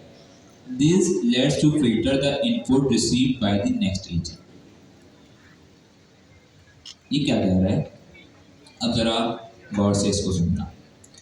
हमने अभी तक, मैं आपको 5 मिनट हो सकता है ऊपर लूँ ताकि मैं चाह रहा हूँ आज ये कवर हो जाए। ठीक है। ये बड़ी इंपॉर्टेंट और आसान चीज़ है, इसमें कोई घबराने वाली बात नहीं है। हमने हैंड ऑफ पढ़ा था, आया ना? ठीक है। हमने देखा था जब हैंड ऑफ अगर होता है, हैंड ऑफ इन्वोक होता है तो जो एक रिस्पॉन्सिबिलिटी होती है वो एक एजेंट से दूसरे एजेंट को ट्रांसफर हो जाती है, ऐसे ही। लेकिन ये बताएं दूसरे एजेंट को कैसे मालूम कि उसे क्या काम करना है? भाई फॉर सपोज मेरे पास यहाँ पर मेरे पास टीचर बैठे हैं, मेरे पास एक क्वेरी है, मैंने दूसरी टीचर को हैंड ओवर कर देता हूँ, उन्हें कैसे पता कि उन्हें क्या काम करना है। यहाँ पर एक कॉन्सेप्ट आता है हमारे पास कन्वर्जेशन हिस्ट्री का। क्या आता है? Conversation history. वो क्या है कि मैं आपसे भी बात कर रहा हूँ, मैं आपसे अभी बात कर रहा हूँ, आपको मैं कोई क्वेश्चन करता हूँ, जवाब देते हैं, आप मुझसे क्वेश्चन करते हैं, मैं जवाब देता हूँ। ये हमारी कन्वर्जेशन चल रही है। क्या चल रही है? कन्वर्जेशन। ये सारी कन्वर्जेशन जब आप एक एजेंट से कर रहे होते हैं, जैसे ही आपका फ्लो स्टार्ट होता है, ये पूरी हिस्ट्री एजेंट एसडी के मेंटेन कर रहा होता है। क्या कर रहा होता है? मेंटेन कर रहा होता है पूरी की पूरी हिस्ट्री। जो मैंने आपसे स्टार्ट से लिया, आपने रनर के जरिए एजेंट चलाया, तभी से वो एजेंट हिस्ट्री जो आपकी कन्वर्जेशन हिस्ट्री वो मेंटेन हो रही होती है। जब आप हैंड ऑफ करते हैं, जब आप हैंड ऑफ करते हैं तो दूसरे एजेंट के पास जो रिस्पॉन्सिबिलिटी ट्रांसफर होती है, साथ साथ वो पूरी जो कन्वर्जेशन हिस्ट्री होती है वो भी दूसरे एजेंट को मिल जाती है।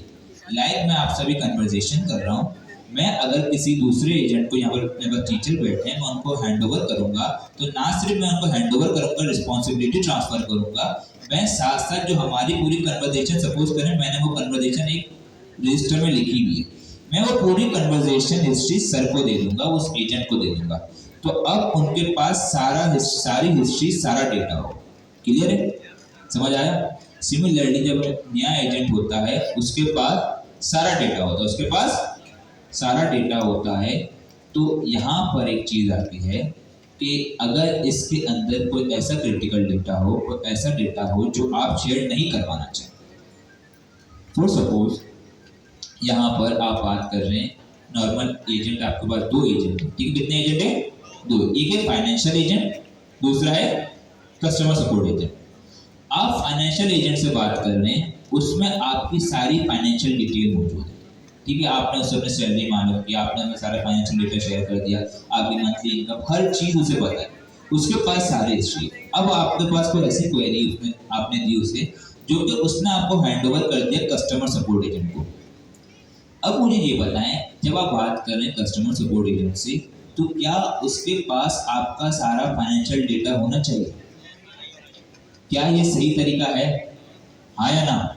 भाई कस्टमर सपोर्ट एजेंट को आपके फाइनेंशियल डेटा से क्या कर लो, और वहां से अगर उल्टा लीक हो गया तो कुछ भी हो सकता है। इस सिनेरियो में इन्होंने हमें एक आर्गुमेंट प्रोवाइड किया है इनपुट फिल्टर का। क्या प्रोवाइड किया है? Input filter. यही कह रहे हैं कि भाई जब आप एक एजेंट से दूसरे एजेंट को हैंड ऑफ करते हो, जब आप एक एजेंट से दूसरे एजेंट को हैंड ऑफ करते हो, तो जो पूरी कन्वर्जेशन हिस्ट्री होती है वो भी नए एजेंट के पास जाती है। लेकिन अगर आप ये चाहते हैं, if you want to change this, अगर आप चाहते हैं इसे चेंज करें, तो आप इनपुट फिल्टर को सेट कर सकते हैं। वो क्या करेगा कि आपकी जो कन्वर्जेशन हिस्ट्री होगी, आपकी जो कन्वर्जेशन हिस्ट्री होगी, उससे ये फिल्टर आउट करेगा, उससे ये कॉन्सेप्ट समझ आ गया? ठीक है। अब हम इसे तरीका देखते हैं, लेकिन इसमें एक चीज बहुत ध्यान से, और वो चीज ये है, ये line, an input filter the function that receives the existing input, जो पहले का इनपुट आ रहा है, via hand of input data। क्या? hand of input data and must return a new hand of input data। मतलब क्या हुआ, आप जो फंक्शन बनाओगे उसमें दो चीजें होती हैं, एक होता है पैरामीटर जो आप रिसीव कर रहे हो, इनपुट, एक जो इनपुट आप रिसीव कर रहे हो, एक होता है आउटपुट जो आप रिटर्न कर रहे हो। एक क्या होता है? इनपुट जो पैरामीटर के जरिए आप रिसीव करते हो, एक होता है आउटपुट जो रिटर्न के जरिए आप रिटर्न करते हो, आप भेजते हो। ये कह रहे हैं दोनों की टाइप सेम होनी चाहिए, दोनों की टाइप सेम होनी चाहिए, और वो टाइप क्या होगी? Hand of input data. इसकी एग्जांपल ये समझे, आपके पास 1000 का पूरी गड्डी है, पूरी ठीक है, पैकेट है, आपने उसमें से 5-6 नोट निकाल दिए, लेकिन पैकेट ऐसा ही होना चाहिए। सिमिलरली आपके पास जो इनपुट आएगा वो जिस फॉर्मेट में आएगा, आपने उसे गेट करना है, उसमें मॉडिफिकेशन करनी है, इसके बाद आपने सेम उसी फॉर्मेट के अंदर उसे रिटर्न करवाना है, लेकिन अंदर की चीज वो क्या होगी? फिल्टर हुई होगी। यहाँ पर उन्होंने एक एग्जाम्पल भी दी हुई है, और आगे का काम इंशाल्लाह फिर नेक्स्ट टाइम में करेंगे। अभी कॉन्सेप्ट समझ आ गया आपको? ठीक है, मुझे लग रहा है कुछ चीज़ें फिर ओवरफ्लो हो जाएंगी।